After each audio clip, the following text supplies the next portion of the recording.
நான் கதைக்கிற விளங்குது தானே தம்பிமார். ஸோ எப்பவுமே புதிய ஒரு விஷயம் படிச்சா பழைய ஒரு விஷயம் மறக்கத்தான் போகுது. அந்த பழைய விஷயம் மறக்கும் போது என்ன செய்யணும், அதை நாங்கள் ரிவிஷன் செய்யணும். இப்போ நீங்க செகண்ட் டேர்ம் சிலபஸ்ல நேர்மாறு வீத சமன், கணி கருவி, சுட்டிகள், இந்த பாடங்கள் நீங்க படிச்சு கொண்டு வரக்குள்ள ஃபர்ஸ்ட் டைம்ல படிச்ச எண் கோலம் துவித எண் இதெல்லாம் என்ன செய்ய போகுது, கொஞ்சம் கொஞ்சமா மறந்து கொண்டு வரத்தான் போகுது. ஸோ அந்த விஷயம் எல்லாரும் மனுஷன் தானடா, மறந்து யாருக்குமே இல்லாம இல்லையே. ஸோ மறந்து கொண்டு வரக்குள்ள நீங்க என்ன செய்யணும், அதை வீட்டை போய் படிக்கணும், செல்ஃபா படிக்கணும், ரிவிஷன் செய்யணும். ரிவிஷன் செய்ய பிள்ளைகளுக்கு என்ன இல்லை, பெரும்பாலும் நேரம் இல்லை. நான் அதனாலதான் ஒரு விஷயம் சொல்றது, எப்பவுமே கிளாஸுக்கு வந்தா அந்த கிளாஸுக்கு வர டைமா சரியா படி, கிளாஸுக்குள்ள வார டைம் சரியா பயன்படுது. இதனாலதான் இந்த கிளாஸ் நான் ரெண்டா உடைக்கிறது. ஒரே கிளாஸ்ல தியரியும் போகணும் ரிவிஷனும் போகணுங்கிறதுக்காக தான் என்னோட கிளாஸஸ் நான் என்ன செய்யறது, மாத்தி செய்யறது.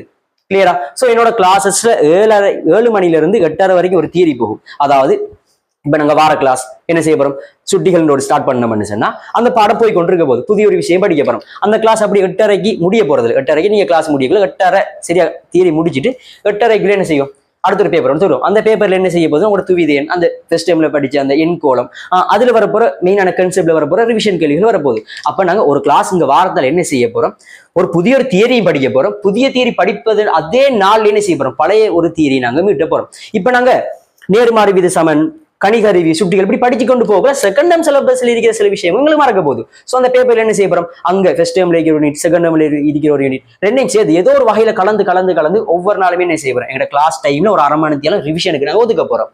கிளியரா? ஸோ இந்த பேட்டர்ன்ல தானே என்ன வளமையான ஒவ்வொரு கிளாஸும் போறது. சரியா? சோ ஒரு கிளாஸுக்கு நீங்க வந்து படிப்பதனூடாக நீங்க ஒரு தியரியும் படிக்கலாம். அந்த தியரியில பழைய படிச்ச தியரியை நீங்க என்ன செய்யலாம், மீட்டி கொண்டு போகலாம். இந்த கிளாஸஸ்ல ஒரே டைம் தான். இதான் பிசிக்கல் கிளாஸ், ஒன்லைன் கிளாஸ் ரெண்டும் இதே டைமுக்கு தான் நடக்கும். கிளாஸ் பேமெண்ட் எல்லாமே நான் இங்க போட்டு வச்சிருக்கிறேன். அதே பிசிக்கல் கிளாஸுக்கு வரக்குள்ள நேரா நீங்க படிக்க வரக்குள்ள என்ன செய்யணும், நீங்க கொப்பி எடுத்துக்கு வரது பெரும்பாலும் தேவையில்லை. நான் ஃபுல்லா டியூட்டே தான் ஆறது. டியூட்ல கிளாஸை போயிட்டு டியூட்லயே என்ன செய்யறது, கிளாஸ் ரிவிஷனும் அவதே வந்து ஃபுல்லா டியூட்ல தான் நாங்க போறது. சரியா? நீங்க செஞ்சு பாக்குறது என்ன, ஒரு கொப்பி ஒன்று எடுத்துக்கலாம். மெயினான சில நோட்ஸ்கள் நீங்க மேலதிகம் உங்களுக்கு இடங்கள் தேவைப்பட்டா என்ன கொப்பி யூஸ் பண்றது. கிளியரா? இந்த physical class, online class payment இப்படித்தான்.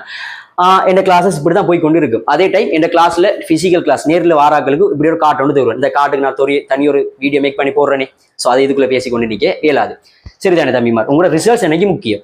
கட்டாயம் உங்களோட ரிசல்ட்ஸ் எனக்கு முக்கியம். உங்களோட ரிசல்ட்ஸ் இப்போ என்னட்டே வாரீங்க கிளாஸுக்கு, உங்களோட ரிசல்ட்ஸ் குறையுது, யார் பொறுப்பு? நான் தான் பொறுப்பு. கிளியரா? ஏதோ வாரீங்க படிக்கீங்க காசு தரீங்க போறீங்க, இது என்னோட கிளாஸ் ஃபீஸ். என்ன கிளாஸ் இப்படி நடக்கிறது இல்லை. தெரியுதானே? இந்த கிளாஸுக்கு ஒவ்வொரு பிள்ளை வந்தா ஒவ்வொரு பிள்ளைக்கு நான் தான் பொறுப்பு.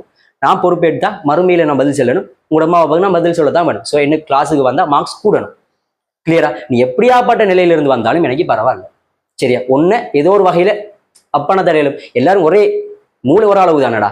நீங்க அதை யூஸ் பண்ற வீதம் தான் உங்களோட மார்க்ஸஸ் கூட்டுற குறைக்கிறது. எந்த கிளாஸுக்கு வந்து ஒரு வகையில நீங்க யூஸ் பண்ணதான் வேணும். இல்லாட்டி என் கிளாஸுக்கு நானே என்ன செஞ்சிருவேன், தம்பி இதுக்கு மேல ஒண்ணு வச்சு இழுக்கல, நீ வைத்து நானே என்ன செஞ்சிருவேன், போ கடி விட்டுரு. ஆனா படிக்கிற ஆர்வம் இருக்கு, மார்க்ஸ் எடுக்கக்கூடிய ஆர்வம் இருக்கு, அதுக்கேற்ற சோர்ஸ் இல்லைன்னு சொன்னா கட்டாயம் என்ன கண்டெக்ட் பண்ணி என்ன பேசிக்கொள்ளு. கண்டெக்ட் கீழே டிஸ்கிரிப்ஷன்ல இருக்குன்னு தானே.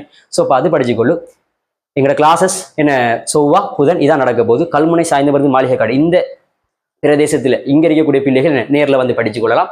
இதை தாண்டின என்ன டிஸ்ட்ரிக்ட் அங்கெல்லாம் இருக்கிற பிள்ளைகள் நீங்கள் என்ன செஞ்சு கொள்ளலாம், ஆன்லைனில் விரும்பினா ஜாயின் பண்ணி படிச்சு கொள்ளலாம். சரிதானே? ஸோ கட்டாயம் உங்களுக்கு பிரயோசனமாக இருந்தால் என்னோட செட்டோ ஆஃபிஷியல் சில யூடியூப் சேனலில் போய் பாருங்க. என்னுடைய டீச்சிங் ஸ்டைல் உங்களுக்கு பிடிச்சிருந்தா என்ன செய்யலாம், ஜாயின் பண்ணி படிச்சு கொள்ளலாம். விருப்பம் இல்லாமல் படிச்சு மார்க்ஸ் வராது. விரும்பி தான் எதுவாக இருந்தாலும் படிக்கணும். கிளியரா?